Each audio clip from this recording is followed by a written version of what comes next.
Assalamualaikum warahmatullahi wabarakatuh. Halo sahabat Haprada Java. Hari ini saya akan membahas tentang Raden Mas Jolang. Bertepatan dengan hari Soma atau hari Senin, Adipati Mandaraka bersama Pangeran Mangkubumi keluar ke Siti Hinggil, menggandeng Pangeran Adipati Anom. Pangeran Adipati didudukan di dampar emas. Adipati Mandaraka dan Pangeran Mangkubumi mengapit di kanan dan kiri. Pangeran Mangkubumi berdiri serta berbicara keras. Sarupane wong Mataram kabeh sira padha neksenono yen Pangeran Adipati Anom samengko jumeneng sultan anggentene ingkang rama. Menawa ana wong kang masgul atine sarta orang mistokake padha tekakno budimu ing saiki, aku mungsuhe perang. Yang artinya, semua orang Mataram, kalian jadilah saksi bahwa Pangeran Adipati hari ini ditetapkan menjadi sultan menggantikan ayahnya. Kalau ada orang yang masgul hatinya serta tidak mengindahkan, sampaikan sekarang, saya lawannya.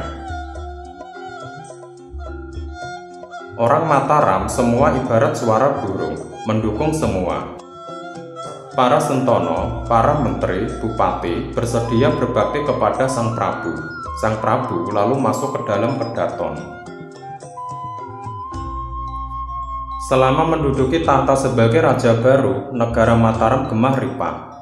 Tegak-tegar hukumnya, kukuh agamanya.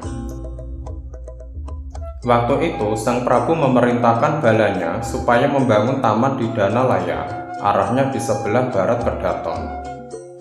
Rencana Sang Prabu akan dijadikan tempat kesayangan seorang abdi bule bernama Juru Taman. Sang Prabu bertepatan hari Respati atau hari Kamis keluar bersinewoko. Para sentono dan para menteri, bupati lengkap menghadap semua. Cuma kakak Sang Prabu yang bernama Pangeran Puger tidak hadir sowan. Ia malu sebab jika sowan pun cuma duduk di bawah. Niatnya ingin mempunyai semacam negara sendiri, tetapi tidak mau minta kepada adiknya itu. Sang Prabu selama sinebo melihat kakaknya tidak ada, lalu berkata kepada Ki Adipati Mandaraka, "Eyang, bagaimana pendapat Eyang tentang Kang Mas Puger? Hati saya tidak enak jika masih ada di Mataram ini. Rencananya akan saya angkat menjadi bupati di Demak."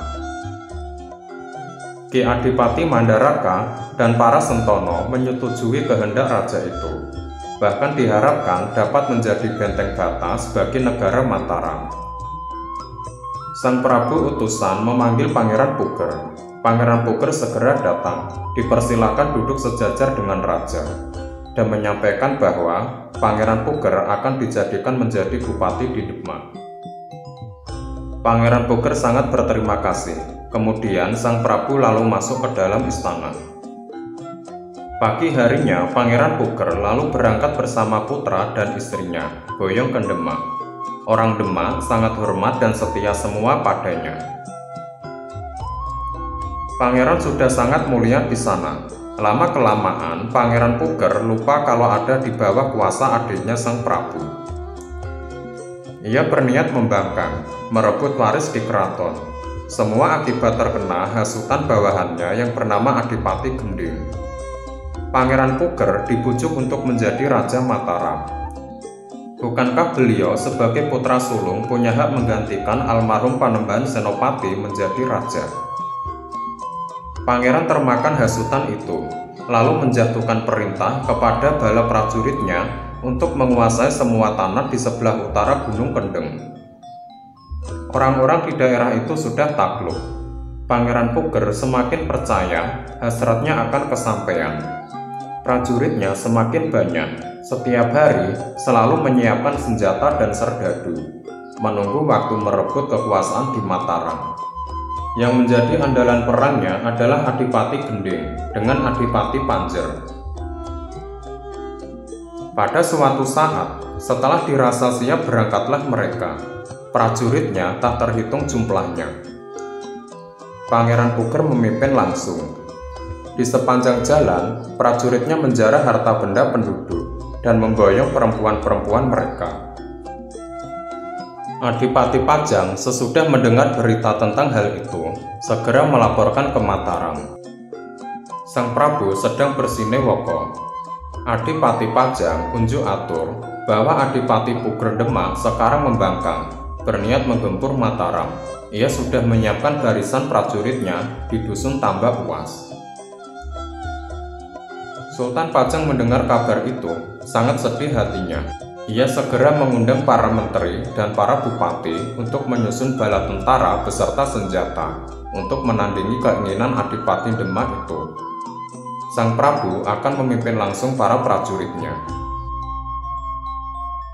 Perang antara Mataram dan Demak tidak dapat dihindari lagi.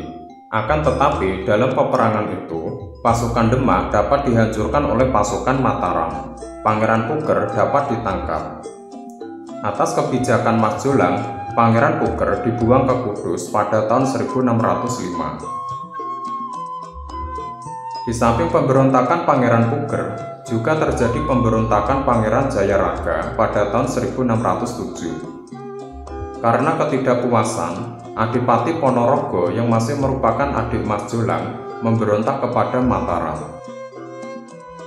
Sebagaimana Pangeran Puger, Pangeran Jayaraga yang ditaklukkan oleh Pangeran Pringgoloyo kemudian dibuang ke Masjid Watu, Nusa Kambangan. Namun menurut Babat Tanah Jawa, Jayaraga dibuang ke Nungsa Barambang di sebelah selatan Mataram. Sebagaimana ayahnya, yaitu Panembahan Senopati, Raden Mas Jolang berhasrat menaklukkan Surabaya yang merupakan musuh terkuat Mataram pada tahun 1610. Namun serangan-serangan yang digencarkan sampai akhir masa pemerintahannya tahun 1613, Raden Mas Jolang hanya berhasil memperlemah perekonomian pemerintahan Surabaya. Sementara itu, kota Praja Surabaya sendiri tidak pernah berhasil ditaklukkan oleh Raden Mas Jolang. Raden Mas Jolang meninggal di hutan Krapyak. Terdapat satu sumber yang mengatakan bahwa Raden Mas Jolang meninggal di hutan Krapyak saat berburu kijang pada tahun 1613. Oleh karena itu, Raden Mas Jolang dikenal dengan nama Panembahan Sedo Krapyak.